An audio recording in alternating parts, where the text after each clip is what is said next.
Hi, I'm Sonia Choquette. Welcome to my channel. And if you're new, I'm so excited you're here because today we're going to talk about, do you work in a toxic work environment?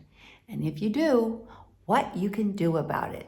So settle in and let's start noticing, what are the signs that you work in a toxic environment? Well, obviously the first one is you dread going to work. Your body tells the truth, and if when you get up in the morning, you just dread going to work, that is a clear indication that there's something about that job that isn't good for you. And that it's really important for you to recognize that so that you can leave. Other signs of a toxic environment at work, where you feel threatened, like if you make any slight mistake, you can lose your security, or you're going to be mocked or ridiculed, or here's another sign. Do you feel like people around you don't have your back and they're competitive and they'll backstab or sneak or take credit for you and what you're doing? Or are they jealous and are they conniving to undermine you?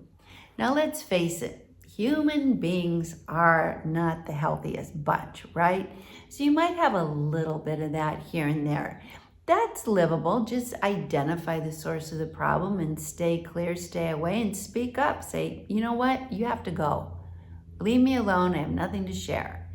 But if it's the overall atmosphere, then you have to go. This is not a good place for you, and it never get better.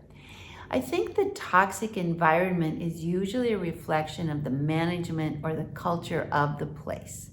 There are businesses that are really just bottom dollar, bottom line. You're a thing, you're a machine. They treat you as though you don't matter. And the big, huge resignation that we experienced during the period of COVID was a clear, I'm not doing this, collective choice of people saying, I don't want to work in a toxic environment anymore. But we do have to work, and we do need to find places and resources. It's just this. You don't have to work where you're poisoned. You don't. My teachers used to say, there's no failure of opportunity, there's only failure of imagination. So if you're in a toxic environment, your body is telling you not to go to work. You dread it. You get sick at work. You feel agitated. You're in a bad mood. You don't ever feel good about your work. Nobody celebrates you there. Then give yourself a huge dose of self-love and permission to say, I'm going to leave. Listen to your inner guidance. Listen to your body, which is the first source of inner guidance. Listen to your intuition, which is saying you don't belong here, and don't be a glutton for punishment.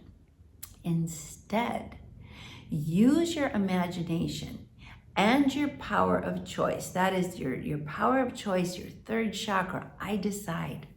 I can do better than this. I decide that something better exists. Use your sixth chakra. Use this here. Tap it right here. This is your imagination. There is something better for me. And I'm going to start imagining what that is, because toxic environment erodes your confidence. And pretty soon, if you stay too long, you start to believe that's all I deserve. Never, never. So snap out of that and pray for your higher self and your inner guidance and your angels and guides. Pray and say, move me out of here. Move me in the direction of where I can really use my time, energy, and talents. There is no point in going along with the gaslighting and denial that toxic work environments, or toxic environments in general, have. They'll tell you, here's some of the signs. You're crazy. You're making it up. I don't know what you're talking about, because all of that is information that says what you feel doesn't matter and isn't real. Well, it does matter, and it is real, and even if they don't agree with it, and most likely the toxic people or place won't agree with it, don't you deny it. Don't you stay put in something that is disrespecting you and hurting you. The most dangerous toxic thing is what you put up with, what you tell yourself. So I'm a big believer in that getting understanding of a situation doesn't fix it. So let's just recognize you can understand why it's toxic. My boss is alcoholic, my coworker is jealous, my team is all addicted to pot, whatever. Doesn't change it, okay? What changes it is you. So first, get clear that this isn't working for me and you're not going to fight that reality anymore. You're going to work with it. Secondly, call in your higher self, your divine self, the part of you that can lead you out of this mess, your intuition, your imagination. Align with your true self and start getting in touch with what it is you would like to do instead. So don't just dwell on and on and on with what's wrong with this picture. Get in touch with, what do I love? What am I good at? What do I care about? Not what can I find? Where can I survive? Because those are very negative approaches. You will attract a good situation. Believe me, there are no lack of jobs. If anything, it's a big problem right now that there's so many jobs and there's a lack of people willing to do them. So the times are on your side right now. You have a lot of opportunity. You just need to get super clear that it's an inside hiring job first. Would you hire you? Are you putting out the energy and the positivity and the creativity to be hired? Are you putting out the energy that says, look, I'm great. I bring so much to the table. Get in touch with that. What do you bring to the table? What is your gift? Are you a good communicator, creator? Are you a good researcher? Are you a good leader? Are you a good salesperson? Are you a good motivator? Are you a good teacher or doctor? Whatever it is, you own first your worth. Secondly, activate your imagination and start imagining that what it is you'd like to do instead. Maybe your intuition is saying you like to change in such a big way that it scares you, but do ask yourself, and here's how you get in touch with that. Fill in the blank. If I wasn't afraid, I would, and just see what comes out. Say it out loud for a full minute every day, 2-3 times a day, and you're going to get very intuitively guided to what it is you really want to do. Because behind fear is your intuitive self. Behind fear is your inner guidance, your angels, your guides, the universe. Fear is this huge cloud that comes with toxicity, and you got to get out of it. Even nuclear waste, even if you don't see it or smell it, is nuclear waste. And if you are in a place that is nuclear for you, it's never going to get better. Next, ask the universe for help. Ask your higher self, angels and guides, to come and help you and lead you to the place where you belong.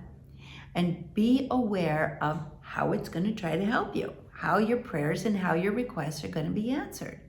Listen closely, and if you get the hunch or the hit to speak up or ask somebody about work or share something about what you'd love to do, then say so. Listen, pay attention, notice, follow your inner guidance. Don't be in such a hurry or so locked down in habit you ignore it, because the minute you ask for help, you are going to get it.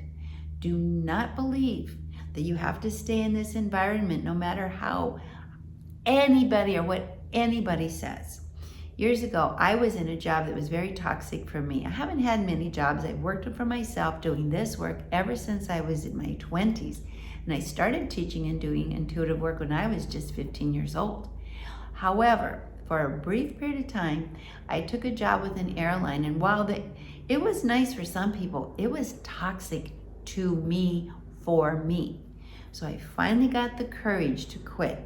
And within 2 months of me quitting, my work went first national and then on an international broadcast, because someone wrote an article about me. And then I went from a very miserable job to global celebration for the work I do and love, which is my intuitive guidance work and my teaching. So I didn't know that would happen. I had no idea that was even an option. So you don't know what you don't know. Don't think that what you know is all there is to know. When it comes to your intuition, it will show you things you don't know, as will your angels and guides. So where you are, the universe never wants you to stay in something that poisons your spirit. Never. Don't you want to either. So recognize if something doesn't work for you. Don't try to understand it to the point that it paralyzes you. Start by recognizing, not for me, gotta make a change. Ask your higher self, angels, and guides to help you. Start noticing the signs, emotionally let go, put your guard and your protection up, and then expect and allow yourself to move in the direction of what it is that works for you. Use my tool if I weren't afraid, and that will help you get in touch with your intuition. And try this tool as well. Every morning in the shower, just start naming all the things you love and do it for the entire shower out loud, because that will move you in the direction of where you really belong and connect to the real harmonious flow and work and circumstances that will uplift and bring the best out in your spirit. So thanks for listening. I hope you got something out of this. And if you enjoyed it, please stick around, subscribe, and come back again soon. We'll be talking about more interesting things to live an extraordinary, intuitively guided, joyful life. All my love.